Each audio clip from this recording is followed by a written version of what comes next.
ఇప్పుడు నేను చెప్పబోయే ముచ్చట ఇంటే మీరు మస్తు షాక్ అయితారు. షాకే గాని ఆహా! ఈయన నీకు ఆ ఊహ ఎంత బాగున్నదో అని కూడా అనుకుంటారు. ఆగో గదేందని అంటారా? ఇక ఈ ముచ్చట జరిగింది యాన్నో కాదు, మన హైదరాబాదు శివారు ప్రాంతమైనటువంటి హయత్ నగర్లా. సాక్షాత్తు అక్క భర్తనే ప్రేమించింది. నేను పెళ్లి చేసుకుంటే గాయననే పెళ్లి చేసుకుంటా, బావంటేనే నాకు ఇష్టం, బావకు నా మనసిచ్చిన, నేను బావను తప్ప ఇంకెవరిని పెళ్లి చేసుకోను అని డిసైడ్ అయ్యింది. ఇక ఈ ముచ్చటిన్న ఫ్యామిలీ మొత్తం షాక్ అయ్యలు. ఓ పిల్ల గట్లనకే బావని పెళ్లి చేసుకుంటా అంటవేందే? వద్దు, బావేందే అక్క మొగుడు కదనే, అక్క మొగుడిని ఎవరన్నా ప్రేమిస్తారానే? గట్ల ఏది బిడ్డానికి దండం పెడితే కడుపులో తలకాయ పెడితే అక్క కాపురంలో సిచ్చి పెట్టకని చెప్పి అమ్మ నాయనలు గట్టిగానే చెప్పిండ్లు. నేను చేసుకుంటే బావనే పెళ్లి చేసుకుంటా, లేకపోతే అసలు పెళ్లి చేసుకోను అని మంకు పట్టింది. అమ్మాయి చెప్పినా ఇనలేదు, అక్క బావ చెప్పినా ఇనలేదు. ఆ ఊరోళ్ళు పెద్ద మనుషులు వాళ్ళు వీళ్ళు వచ్చి ఇంటి చుట్టుముట్టోళ్ళు వచ్చి చెప్పినా ఇనలేదు. శివరాఖరికి నేను బావను చేసుకోలేకపోతున్నానే తీవ్రమైన దుఃఖంతో పురుగుల మందు దాగి ఆత్మహత్య చేసుకున్నది. ఎంత ఘోరం చూడుండ్రి. నేను బావను పెళ్లి చేసుకుంటా అని చెప్పి అక్క తానకు పోయి చెప్పింది చెల్లె. అక్కనేమో ఎంబటే అమ్మ నాయనకు ఫోన్ చేసి, నాయనా ఏంది ఇది చిన్నదొచ్చి బావను పెళ్లి చేసుకుంటాను అంటున్నది, మీరు ఒక పారి రావాలి అర్జెంటుగానంటే అమ్మ నాయన కూడా అల్లునింటికి వచ్చే. అల్లునింటికి రాగానే ఏందమ్మా నేను వెళ్ళానంటే, నేను బావను ప్రేమించిన మనసారా నేను ఆయననే పెళ్లి చేసుకుంటా, మా ఇద్దరికి పెళ్లి చెయ్యుండ్రి, నేను అక్క కలిసి బావతోనే ఉంటాం అని అనేసరికి ఒక్కసారిగా షాక్ అయినరు అమ్మాయిలు.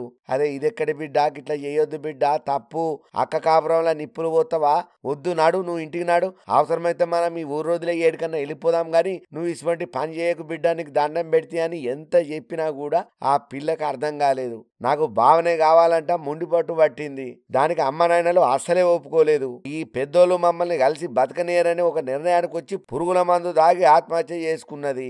ఇక పోలీసులు చెప్పిన పురాగ వివరాల ప్రకారం ప్రకాశం జిల్లా వేటపాలెంకు చెందిన పాములపాటి ప్రసాద్ అనేటాయన తాపి మేస్త్రిగా జీవనం సాగిస్తున్నాడు. ప్రసాద్కు భార్య, ఇద్దరు ఆడపిల్లలు. ఉపాధి నిమిత్తం ప్రసాద్ తన కుటుంబంతో కలిసి 2 ఏళ్ల క్రితం హైదరాబాదు శివారు ప్రాంతాలకు వలసొచ్చిండు. కోయడా గ్రామం సమీపంలో ఔటర్ రింగ్ రోడ్డు వద్ద గుడిసెలేసుకొని తాపి పనులకు పోతున్నారు. అయితే పెద్ద కుమార్తె తిరుపతమ్మకు హైదరాబాద్ రాకముందే పెళ్లి జరిపించిండ్రు. బాపట్ల జిల్లా కారంచేడు మండలం స్వర్ణ గ్రామానికి చెందినటువంటి కొమరగిరి కళ్యాణ బాబుకి ఇచ్చి పెళ్లి చేపించిళ్ళు. కళ్యాణ బాబు కూడా తాపి మేస్త్రి అవుడుతోని గ్రామంలో పనులు లేకపోవడంతోని ఆయన కూడా భార్యతోని కలిసి కోయడా వచ్చిండు. ఇక ఇక్కడనే గుడి చేసుకొని తాపి పనులకు పోతున్నాడు. అయితే ప్రసాద్ చిన్న కూతురు ఇందిరకు 20 సంవత్సరాలు ఉంటాయి. మొన్ననే 10వ తరగతి చదువు పూర్తి చేసింది. ఇక చదువు అయిపోవడంతోనే ఇంటి పట్టునే ఉంటున్నది. ఇక అప్పుడప్పుడు అమ్మ నాయనలు అక్క బావలతో కలిసి తాపి పనికి ఈమె కూడా పోతుండే. ఇక ఈ ముచ్చట్లలోనే ఈ పిల్ల బావ కళ్యాణ్ బాబును ప్రేమించింది.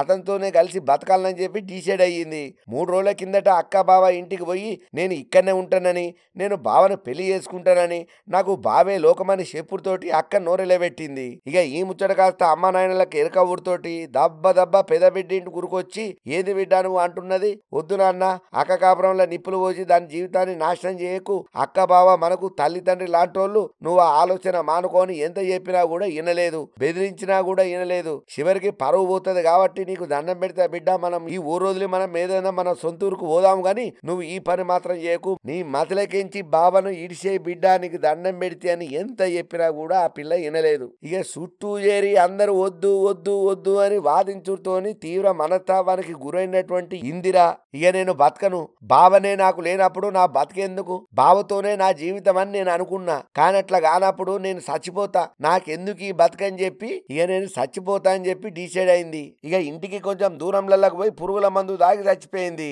ఇక ఈ ముచ్చట ఆ నోట పడి ఊరోళ్ళు అందరికి తెలిసే వరకు అందరు నోరెళ్ళ పెట్టిళ్ళు. పిల్లేంది గీ తిరగా చేసింది, మంచి పిల్లనే కదా, మంచిగానే చదువుకుంటుందని అనుకున్నాం గాని బావ మీద కన్నేసుడేంది, అయినా అక్క మొగుడిని ఎవరన్నా లవ్ చేస్తారా? ఈ అడ్డమైన సినిమాలు సీరియల్ చేయబట్టి సంసారాలన్నీ నాశనమవుతున్నాయి, ఏం పోకడనో ఏందో అని చెప్పి కారెడ్డాలు ఆడబట్టిల్లు ఈ ముచ్చటెరికైనా చాలా మంది.